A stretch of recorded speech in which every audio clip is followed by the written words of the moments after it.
Good morning, day 357. It's a rainy morning. I've got to work early today. So I wanted to come on when it's pre-sunrise. It is, at the time of this recording, we are experiencing the winter solstice. So we had the shortest day of the year with the longest night of the year. And then we'll slowly start to, minute by minute, get more sunlight every day. That'll go back the other way. So it's still, so I'm outside. I've got my doggos. I'll show you, keeping me company here. There's Mallory. Say hi, Mallory. Anyway, so I've got my notes with me. Don't you like the attractive heater? It's actually not cold enough to turn on that heater. I think I might be here also the next few days with that beautiful thing on because we're about to drop below zero in these parts, I believe, overnight. So these early mornings for the next few days are going to be bitterly cold. And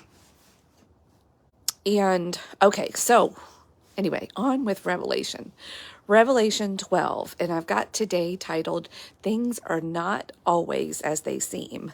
And of course, we're talking about dreams and visions that John is having, which, are kind of like trying to figure out riddles and what does it all mean. And we like to figure things out. The human brain loves for it to mean just one thing, but I think it means many things simultaneously because that is true about the whole Bible. So as much as we, like to get really heady about it and go, yeah, this is exactly what it means and this is what it represents, I think it represents a lot of things. But so we're introduced to a woman, like a celestial body woman, who is clothed with the sun, has the moon at her feet, a crown that has 12 stars on it. So there we have these patterns of numbers again. And she is pregnant and giving birth to just one person, which is normal for humans. But this is, I'm thinking it is the one. Immediately what comes to mind is Mary and Jesus. And Jesus' name is actually used at the end of this chapter. And the epic battle, that might have been happening even before Jesus's birth. And not even just a battle, but just goings on. What is going on? Things are not as it seems. We have this very tactile, dimensional existence. And so when we start thinking about things like this in the heavenly realms and the unseen, our brains are like, I don't know, that's kind of weird. We think it's weird and woo-woo, and, we can kind of get freaked out by all of this. But as I was really kind of jotting down some notes, I think the crown of 12 stars, I immediately thought of the 12 tribes of Israel and how that was the predecessor to the one in the New Order, the Old Testament, the New Testament. And then there is a 7-headed dragon that wants to devour the child as soon as it's born. So then we've got this, and the 7-headed dragon has 10 horns and 7 crowns. Like, wait, what? Of course things aren't as they seem. But the dragon is hunting the woman. And we're told that she is protected in the wilderness for 3.5 years. There we have that time period again. So as I was even thinking but let me back up to the dragon. So we've got the number 7 that is represented by a lot of different things. The 7, we're told the 7-fold Spirit of God, which we got, a lot of those characteristics from an earlier chapter. And the 7 deadly sins, hello, that is represented by this dragon, the ego, the devil, the Satan, which is the father of lies. The word Satan, I believe, actually means lies. So the accuser, all these different names for this dragon, the seven-headed dragon.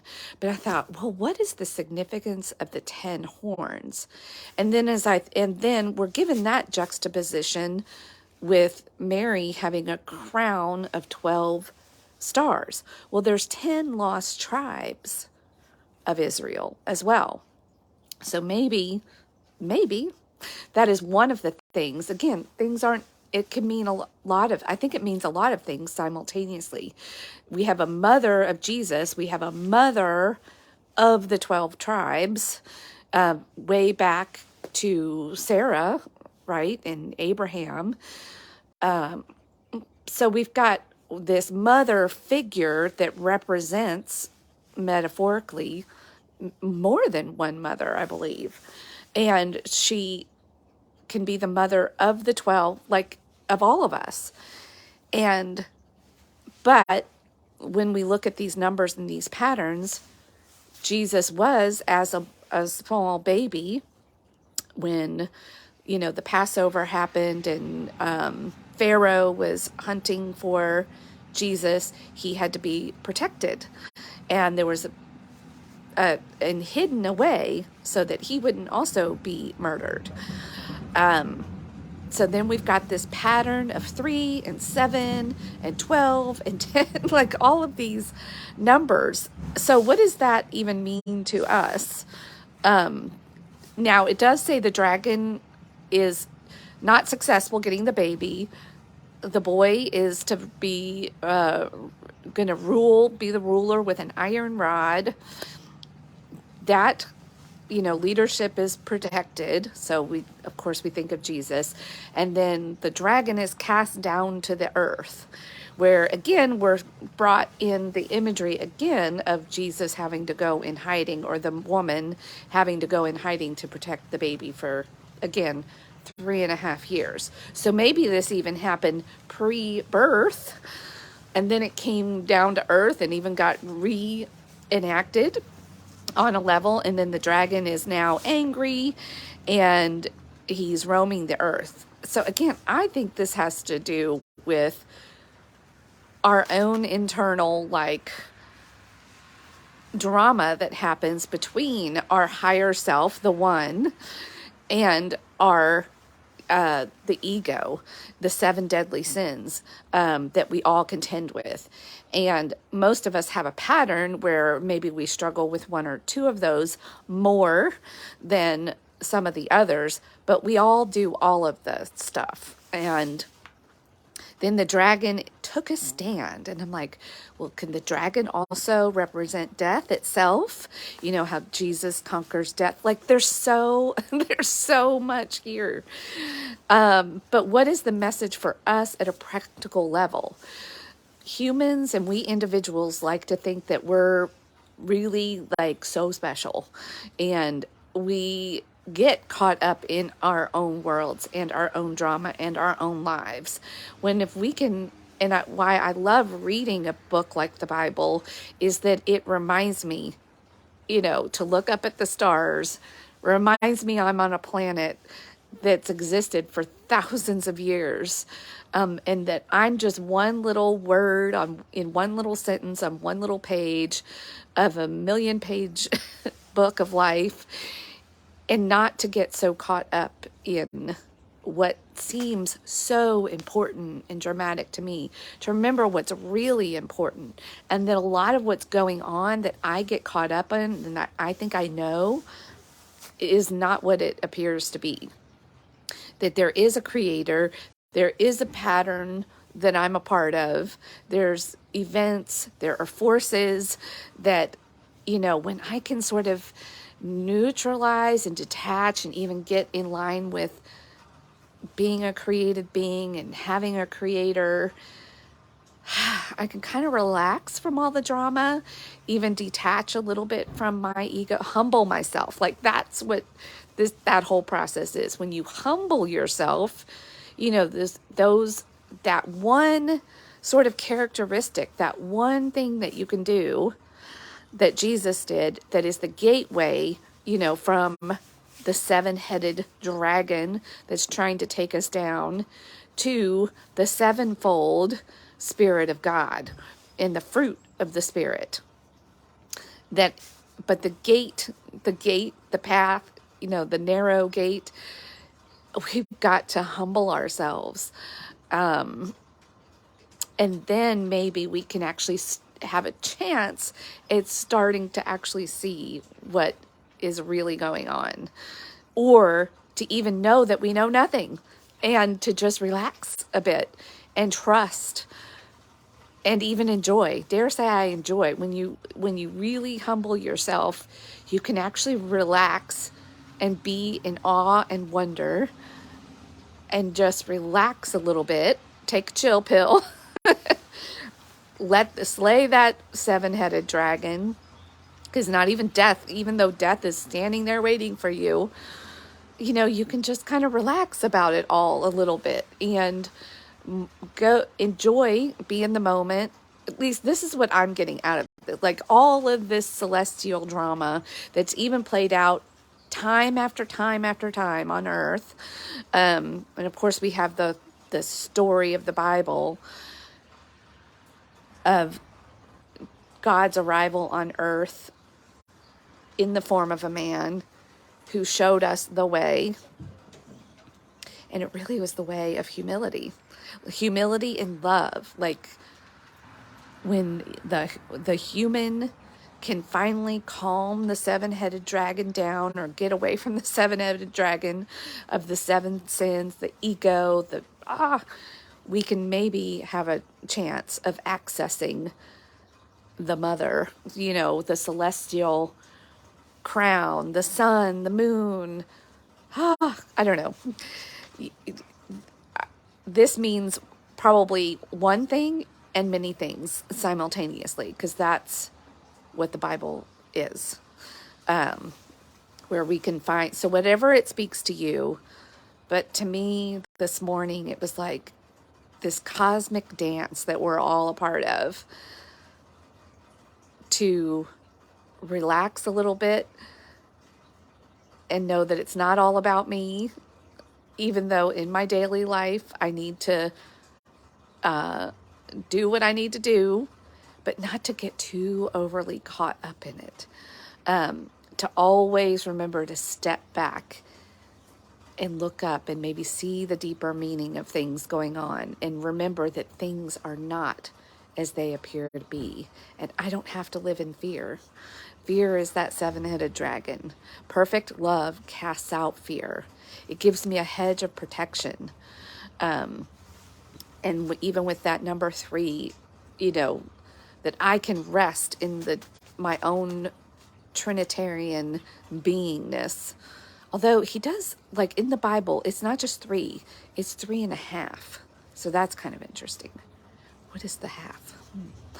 So always questions, answers, the mystery, the cosmic dance of it all. I don't know. It's pretty cool. This is a really cool book of hidden meanings to really sit with and ponder and explore. The other third that I thought of too, that I wanted to mention, that came to my mind, because the tail of the dragon sweeps away a third of the stars. And I thought, well, that's really an interesting tidbit. And that's a repeated theme. So we get that, something similar to that in a couple of the other unfoldings of this vision, is the wiping away of a third. So what's that about? Something to what came to my mind this morning, but it hasn't come up for me before. So it'll be interesting as we continue down this road of revelations, that revelation is childhood. Like Jesus' ministry started at sort of adulthood at 30, and he had to sort of wipe away his prior existence. his relationships, his now fully owning his identity in Christ, and role modeling that for us of what life can look like when we find our fullness of our maturity of as a human in our identity in Christ, and wiping away some of those prior attachments so that we can actually attach back in a more healthy way, and not only to that but to everybody, to everything, and getting our identity right in Christ. Now, I'm not quite sure about that because it's the dragon that's, it's these terrors that are coming, and the angels, of destruction that are wiping away 1/3. So I don't know. I'm going to have to think about that a little bit further. Again, because things are not as they seem. So my mind is wrestling with these things. So anyway, I've got to go in and get ready for work. Wherever you are, if you're watching this live and in 2022, in the winter of 2022, or whatever time it is, I hope you have a great day. But bundle up if you're tracking with me in real time, because it's going to be cold. But if you're not, like, whatever day it is and whatever the weather is, go make it a great day. And think and ponder. And don't ever assume that you've got it all figured out. We humans, we never have the full story. We can't even figure out our own minds. And yet we're always walking around pretty sure of what other people are thinking and what their intentions are. Isn't that funny? And then we wonder why we have relationship troubles. Because we're all in our own little world thinking we understand everybody else. And yet we're completely confused ourselves. Animals don't have that problem. They're just happy. We can learn so much from our animal friends. All right. Talk to you later. Rise and shine.